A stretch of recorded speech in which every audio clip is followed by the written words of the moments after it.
Podcast Bombs.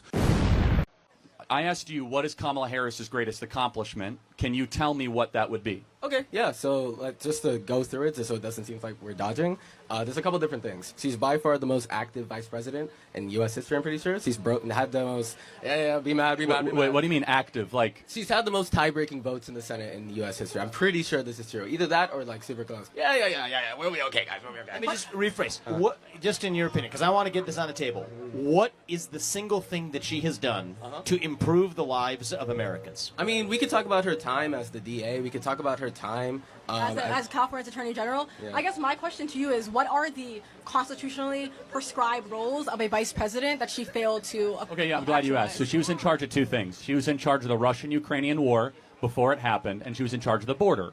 And the withdrawal from Afghanistan. And the withdrawal from Afghanistan. Those three things. The border, we have 10 million illegal people that have come to this country under her watch. She gave a speech at the Munich Security Conference where Vladimir Putin invaded Ukraine and all but invited Vladimir Putin's invasion. And then she was in charge of the withdrawal of Afghanistan. Are those three successful things that we can look to as Kamala Harris being VP? Well, you know, it's really funny because speaking on that 10 million immigrant point, I would be more mad at Kamala Harris if they didn't try to pass a border bill. If they didn't try to pass a border I would be more Yeah, mad but we at don't the need person. new border laws as exhibited by Donald Trump, because under Donald Trump we didn't have any new border laws and border crossings were at an all-time low. Instead, Joe Biden and Kamala Harris, when Donald Trump was president, from 2017 to 2021. I think when there he was a president. specific period of time when it was an all-time low. Yeah, it was an all-time low on an average over the 4 years of Trump being president. But the first thing Joe Biden and Kamala Harris did is they rescinded 65 executive actions that Donald Trump put into place. For example, DNA testing. If I were to ask you how many kids right now are missing from the southern border, how many would you say?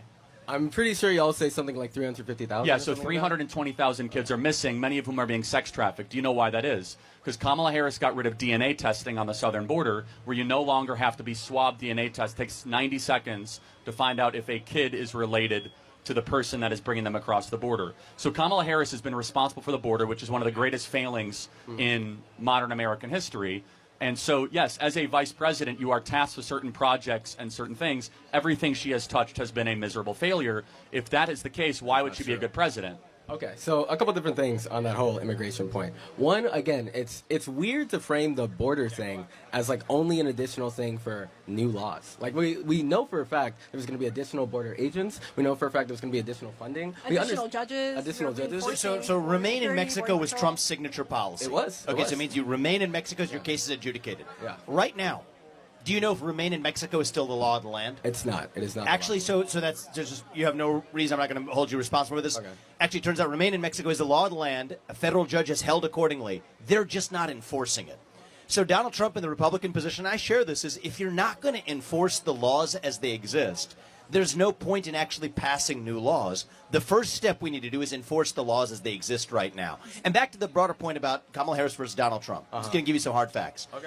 Under Donald Trump, prices stayed flat, wages went up. Under Kamala Harris and Joe Biden, prices have gone up, wages have remained flat. Under Donald Trump, in 2019, we hit the all-time low for illegal entries into this country. Under Kamala Harris and Joe Biden, the last 4 years, we've had the largest number of illegal entrants into this country over a 3-year time span in American history. Under Donald Trump, we were not in major conflicts in Russia, Ukraine, or the Middle East. Under Kamala Harris and Joe Biden, we are closer to World War III than we've ever been in our lifetime. So if we just measure closeness to World War III, border crisis, economy, what makes your life better and the lives of the people here better, I believe it's not even close. When you think about it, you could have the debates about democracy all you want. I think censorship is the greatest threat to democracy, and we've seen greater form of censorship in the last 3 years than we've seen any other time in my lifetime. But on the issues of what's going to make the lives of the people here better, I think it's not even close, and that's why I'd encourage you to ask yourself, who's going to make your life better in the next 4 years? I think Donald Trump's the answer to that question. Thanks for watching Podcast Bombs. Please like, share, and follow for more of the best clips from the best podcasts.